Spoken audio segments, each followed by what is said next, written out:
coming out here after 30 years. Yeah, I ain't got nothing, but I'm gonna have something because I'm rich in personality, you know, and I'm rich in love. My family love me, and that's really all that counts. Shout out to everybody out there on Team Banky Pound, man. I appreciate the love. Bam, bam, boom, boom, boom, boom. I appreciate the support.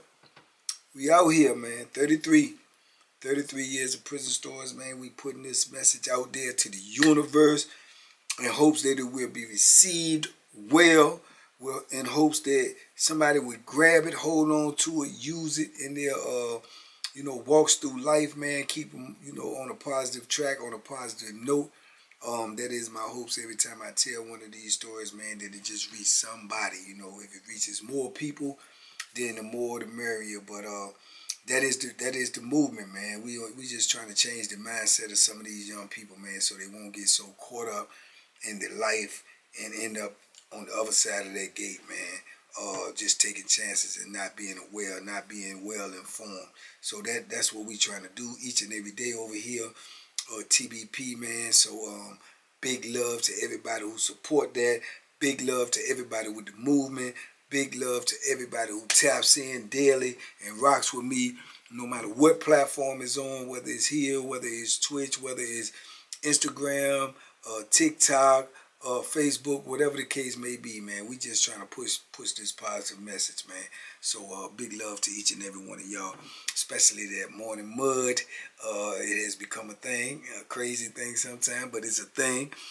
Big shout out to everybody who taps in at 6. Big love to everybody who rocks out with me at the late night when we be winding down, and big love to everybody on my membership, man. Big love to all of y'all, man. Salute TBP Nation, man. We out here. Oh, man. What brought this in my mind, I do not know. Maybe seeing something on TV. That usually sparks something in my mind. I seen this dude with all these tattoos on his face, and it just brought a memory to my mind, man.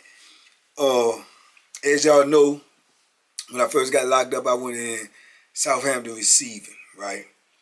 I got in a little altercation there with some tomfoolery. Ended up in the wall pretty fast. Didn't even finish the whole process of the receiving. So, as y'all also know, if y'all been here a while, you know the wall is one of the most, it was the oldest prison in the state of Virginia, and it was more or less the most notorious prison in the state of Virginia. So here I am, young, coming straight in the penitentiary, and I leave from receiving and go straight to the lion's den. Go figure. But during my time at the wall, as I've explained to y'all, man, it was very crucial to me, man. I learned a lot of information that I need to know about the penitentiary. I seen a lot of things that I needed to know about the penitentiary, and it shaped my mindset for what was to come. But in all the things I seen too, I seen a lot of young dudes in there like me. Not as young as me. I think it was only a couple of us as young as I was. If I ain't mistaken, I was 20 or getting ready to turn 21, somewhere up in that range. They had some dudes in there that was a little older than me, but in the wall, man, it was an old penitentiary, so you had a lot of dudes in there that done did 30, 35, 40 years, 25, 17, 18. They had big numbers in there. Most people in there had did a lot of time. Thus the culture was what it was in the wall, man. It was violent. It was crazy. It was, because everybody was already deep into their bit and how they do things and how they operate and how the prison is ran. So all of the young dudes, you could more or less peep them out because of their youth and because of how they move. So during this time, I seen a whole lot of different people that I met, that I ran into later on in my bit, that I ran into later on in my sentence, man. And this particular dude, I remember him well. He probably was a little older than me. And it was a white guy, and his name was Spida. And they called him Spida because he had this big old tattoo of a spider on his forehead, tattoos on his head, tattooed all up. But he was a little dude, But in the wall, he came in, I'm assuming he coming in too, like me. He came in like, like he was this, real HELL raiser on the street. you know, and he was doing all this stuff like maybe he was a biker or something, but he was used to be trying to get drunk, yelling, screaming, hollering. You know, every time somebody got into an altercation or something, he'd be hollering and screaming, going crazy, like he bought that life. You know what I'm saying? He was one of them dudes used to be climbing up and down the bars and stuff. Dudes used to, you know, he had the spider on his joint. They started like he was a spider monkey or something. Because if you fall off of them bars, man, you's a goner. You know what I'm saying? Especially from the third tier on up, you's a goner. You know, if you ain't a goner, you gonna wish you was a goner because you gonna be in so much pain and so many broken bones that, you know, but he would do that. He would climb on the outside of the bars and stuff like that.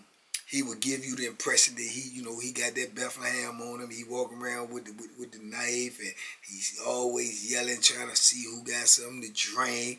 You know, he trying to learn how to make drink himself. He getting high, you know.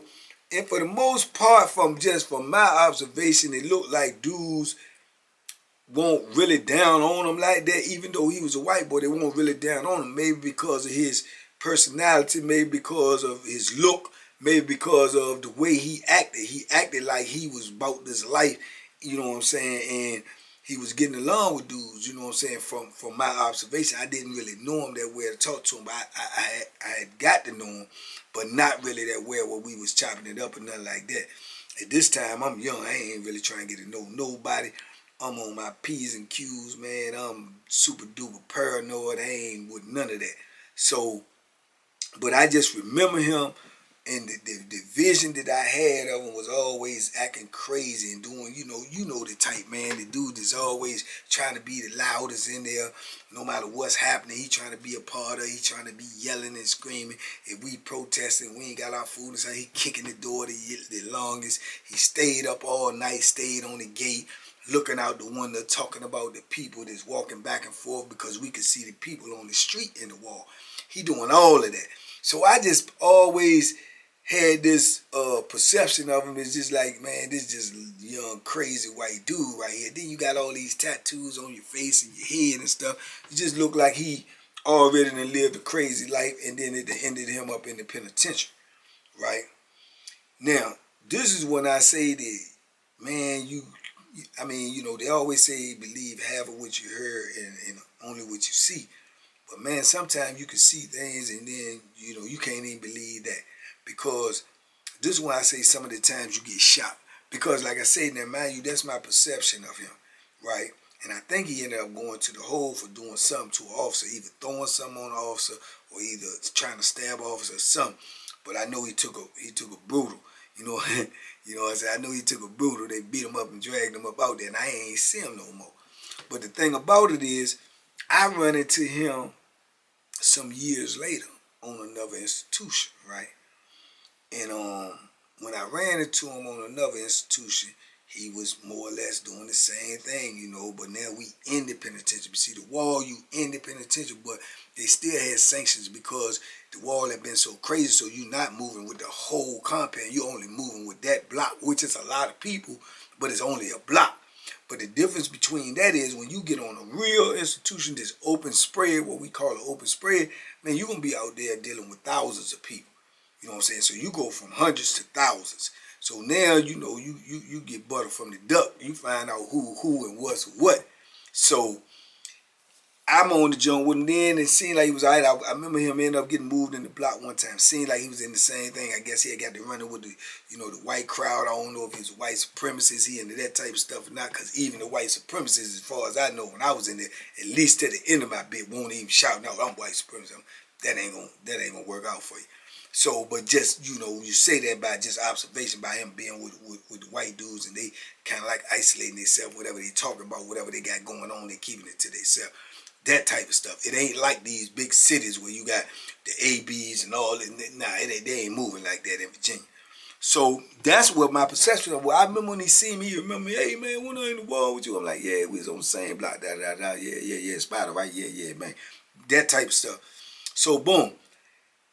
Years later, now, man, I probably was saved from the wall till I ran into him. Then was probably like 2-3 years later. So now you talking about, let me see,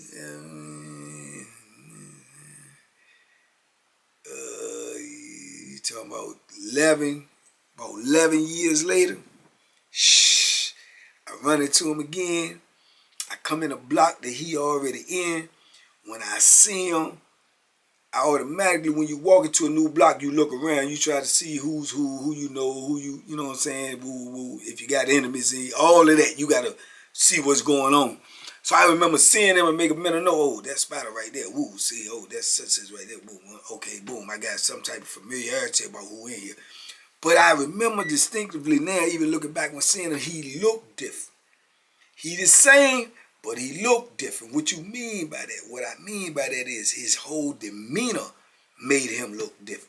He wasn't as loud and boisterous as he was. He wasn't as energetic as he was. He seemed like he was soft-spoken. And I saw him first time, you know, corresponding or talking to another dude, but I just could read his body language. It didn't, something ain't sit right, but I had to have my finger on it. You know what I'm saying? So, as I get in there and I get, you know, acclimated into my cell, my roommate, and get to moving out around in the block, seeing what's going on, whatever, I see him, he pull up on me, talk to me. You know, say, hey, man, yeah, what's up, man? Hey, what's up, Spida? And I could tell by the tone of his voice, by the movement that he was moving, that he had changed. Something was different about it. You know, little did I know, which I would find out within 48 hours, now, this same dude that was in the wall with me, that was young, that was coming in, that was a white dude, that had tattoos all over his face, big old spider on his forehead, and all of this stuff, hollering, screaming, yelling, raising Cain, coming in the penitentiary, you know, seeing him again, hanging with the white dudes, doing this thing. Now, all of a sudden, he is the money. You can't make this a he the money, man. Now he the money. He not only the money, he got a man. And I know the dude, this his man, because I was on another compound with him. And I'm like, huh? They done tamed him, man. He done either got into some type of altercation. I don't think that it was something just by his demeanor, me knowing him earlier in prison, that it was something that he probably was into. I think this was more or less one of these situations where, you know, you got yourself in over your head, or you got in some debt, or you got into a situation where somebody put that pressure on you or ran down on you and overpowered you, and now you into this. That's what he was into. He was somebody's people, man. And that was crazy to me. And I know this happens every day in the penitentiary, but just for the fact that I knew him, that I started this bit with him, and he was a different person, it just was another lesson to me to let me know how this penitentiary can change you, how this penitentiary can overwhelm you, how this penitentiary can, you know, make you do things that you never thought you would do. Because this dude was really, he wasn't big, he wasn't physically imposing, but he was toting that Bethlehem, he was raising Cain, he was running his mouth, you know what I'm saying? He had enough to keep people at bay that they ain't no way, ain't nobody fool. This joke was crazy. That was God, man. He bringing the dude coffee. He calling him daddy. He lighting his cigarettes for him. Man, I say, what in the world? And he told me once he knew I found out, because he knew I knew his dude. So when I was talking to his dude and stuff, he was like, boom, he came over there and gave him some coffee. And asked him, did he want to light a cigarette for him, daddy? I'm like, he was like, hey, man, of my peoples. I said, yeah, I see. He said, you know, I came in the penitentiary with him. He was like, oh, yeah. I said, yeah. I said, but I ain't know he was into that. He said, oh, yeah, he into it. Yeah, he all the way into it. Crazy. Mind-blowing, man. And those type of things have happened to me, you know, periodically through, you know, my bit where I meet people. And I meet them in one pretense and then find out if they got something else going on. You know what I'm saying? Or end up on another compound with them and see with my own eyes they got something else going on. But it's some people, man, you can't even see it, man. Because this dude don't look the part. He don't look the part at all. He look, man, I'm telling you, I wish I could show you a picture of him. But he literally now, trying to even, for him to even be trying to talk like soft or like a woman, or to be trying to do womanly things and calling another man daddy, man, it just was mind-blowing to me. this is the same joker that was hollering and screaming, F the police and let's burn this down and yeah, man, let's go, let's riot, let's just crazy out his mind. Assaulting polices and it crazy out in there. He's, somebody people, man. He the money. He the money. So, yeah, man, prison, man, I'm telling you, man, you can't never get to the point where you think you know what's going on. Because soon as you get to the point where you think you know what's going on, guess what? You don't know what's going on. Yeah, you don't. You don't know what's going on in the penitentiary, man. Every day, it's a learning process, man. You got to keep on learning, man. And even the people, the characters, the people around you, man, you don't know who's who you think you do, but you don't. And the penitentiary will let you know that you don't. Because it just be a lot going on, man. And I remember that, man, locking that in my mind like Spider. But prior to him, I had seen other people that had succumbed to the same thing. You know what I'm saying? Or either had started, you know, using drugs real bad, that either had a gambling habit real bad and was, getting in all types of debt, which led them to do other type of crazy stuff. I seen dudes that was in there with me that crashed out, all types of stuff, man. And it just kept me, more so in tune of what can happen, man, if you ain't on your P's and Q's in this penitentiary, man, because penitentiary don't care nothing about you. They don't care nothing about you. Just like Booker, they care nothing about you. So, man, yeah, but I saw that, man. He had became that, and I just could not see that in him. And I don't know if it was because of the tattoos or the way he was acting or whatever that made me think that just wasn't even a possibility for him. But obviously I was wrong. You know what I'm saying? Obviously I was wrong. And I thought he was, like, to be honest with you, semi-racist. But he was with a black dude. When he was into that. So he was with a black dude. So I don't know how his white friends looked at him or whatever. I don't know what the circumstances is. That ain't something that you turn around and be asking about, man. Like, man, what happened? Was this, you was always in, you don't even do that. You don't even have them conversations, man. You just see things, learn things, and keep your mouth closed and keep it moving. Ain't no questions that you be asking like that. But he definitely had made a transformation. A transformation, and it was just odd to me. It was odd looking. It was weird. It was, it was a lot of things, man. I just remember that this was one of the shockers to me in prison. Like, man, what? And then, like I said, I ran into other dudes. It was the same way. It was surprising, but it wasn't as far-fetched as him.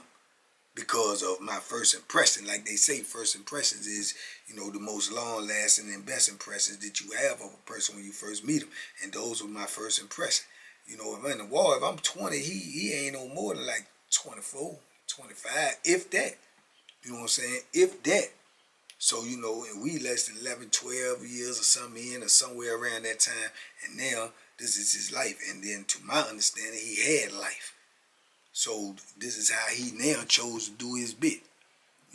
Looking for protection or whatever, protection or affection, whatever one it was, that's what he was into, man. And as I ran into him later on in the years, he was still doing that. He was no longer the rowdy, crazy, noise making, ready to go to war with the police type of dude. He was always up under another dude. And always talking soft and always acting humble and always, catering to whatever dude he was with. And man, I just never forgot that. That was just always, like I say, that is a penitentiary lesson for people. Some people can be broken, man, in a lot of different ways. And that was the way I figured like he was broken. You know what I'm saying? He was broken, and you could tell by his demeanor and his energy level from the time I knew him from the beginning that whether he liked what he was doing or not, or whether he learned to like what he was doing or not, that you could tell that he wasn't himself. He wasn't himself. Whoever I met when he first came in, that's who he was, because that was when he was, wild and free. And now, that ain't the case. He the money. He the money, you know what I'm saying? So, man, yeah, just prison lessons, man, life lessons, man. And I was taking heed, man, to everything that was happening around me, everything that was happening in my vicinity, everything that I was hearing about, I was just taking lessons from all of that. You know, all of those type of things, man. That's why I learned in the penitentiary. Never say never, and never, you know, count nothing out, because as soon as you count something out, man, you gonna see that, hey, it's possible. It's possible.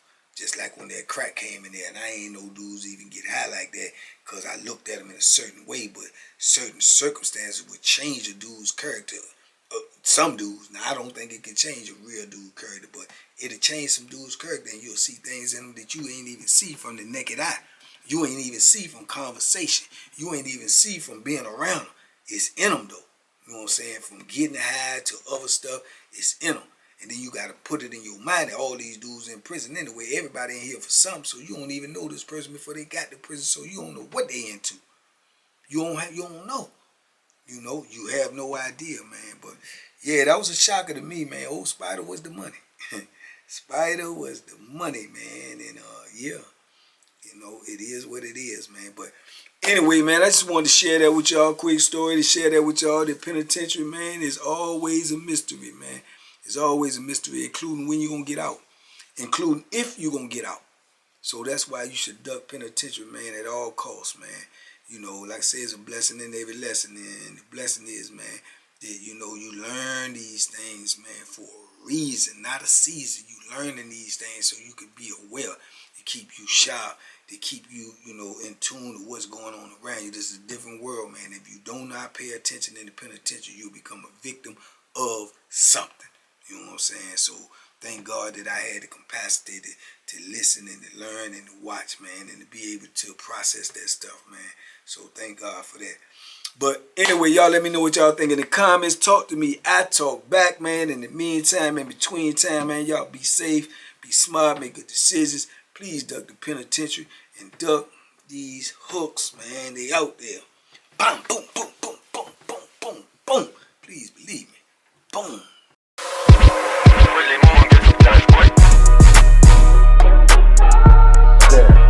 The banky special. Yeah. Pure deliciousness. Pure deliciousness, man.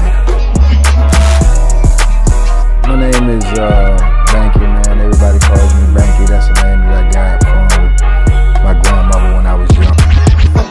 I'm coming out here after 30 years. Yeah, I ain't got nothing, but I'm gonna have something because I'm rich in personality. You know, and I'm rich in love. My family love me, and that's really all that counts.